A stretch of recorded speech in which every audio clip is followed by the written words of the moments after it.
شرفتوني على هالحفل عن جد اللي متواضع من حيث العدد المختار وإنما الرائع من حيث النوعية المختارة، خصوصاً إني أصريت أكون بهالمكان هيدا المرموق يلي هو كازينو لبنان. المناسبة عيد الأب واليوم العالمي للموسيقى. بدي أعرفكم على أصغر مستشار بكل لبنان والعالم العربي ويمكن بالعالم، عمره 17 سنة صح؟ 15 جوي. عينوا وزير الثقافة مستشار خاص لإله جوي حداد. أنا عملت عنه تقرير على الشانل تبعي يلي هي هايلايت يوتيوب بتشوفوها. بعرفكن على جوي حداد، طالب بروفي فاز بجائزة إلقاء الشعر باللغة الفصحى، واختار قصيدة للشاعر اللبناني الكبير سعيد عقل. أسكنتها زرقة عيني، أرض بلادي وحدها تبقى. في قصيدة عنوانها أبي، حبيتك إنك تسمعنا إياها بصوتك الحلو. تفضل جوي حداد. شكرا. أهلا وسهلا بهذا الحضور الكريم. وأعرف عن نفسي مرة ثانية، أنا جوي حداد، الحائز على الجائزة الأولى في مباراة إلقاء الشعر العربي، وأنا حاليا مستشار وزير الثقافة بخصوص توطيد علاقة الشباب باللغة العربية.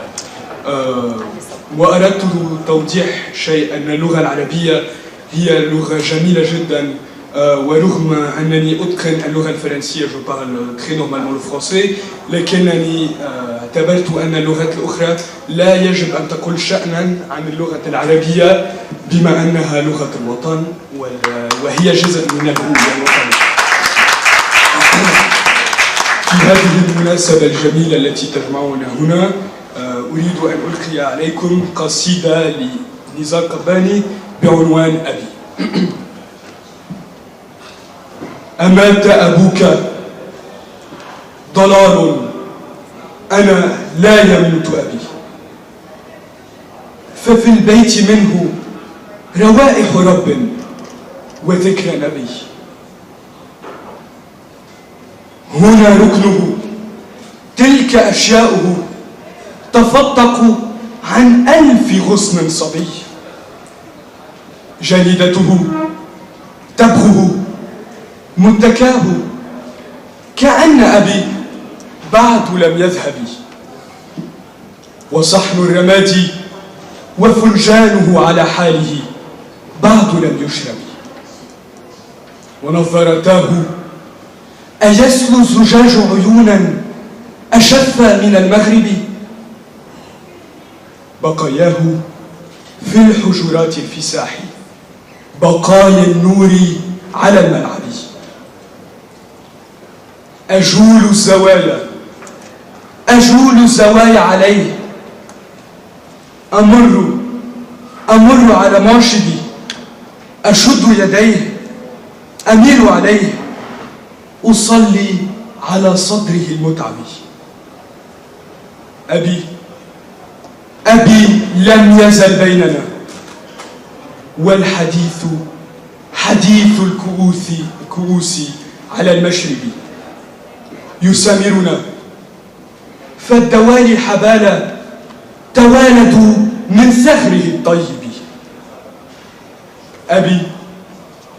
أبي خبرا كان من جنة، ومعنى من الأرحب الأرحب. وعينا أبي ملجأ للنجوم، فهل يفقر الشرق عيني أبي؟ بذاكرة الصيف من والدي كروم، وذاكرة الكوكب. أبي يا أبي، إن تاريخ طيب وراءك يمشي، فلا تعتبي، على اسمك نمضي. فمن طيب شهي المجاني إلى أطيب. حملتك في صحو عيني حتى تهيأ للناس أني أبي. أشيلك حتى بنبرة صوتي، فكيف ذهبت ولا زلت بي؟ إذا فلة الدار عاطت لدينا ففي البيت 1000 فم مذهب. فتحنا لتموز أبوابنا ففي الصيف لا بد يأتي أبي. شكرا.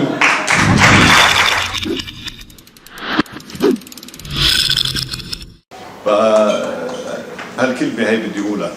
جوي بهنيك، الله يوفقك حبيبي. أنا بتذكر لما كنت بعمرك كمان أخذت جائزة الإلقاء في مدارس كسروان كلها. حلو. مدارس كسروان، الويزي، الرسل، عين تورا، كلنا اشتركنا بمسابقة للإلقاء.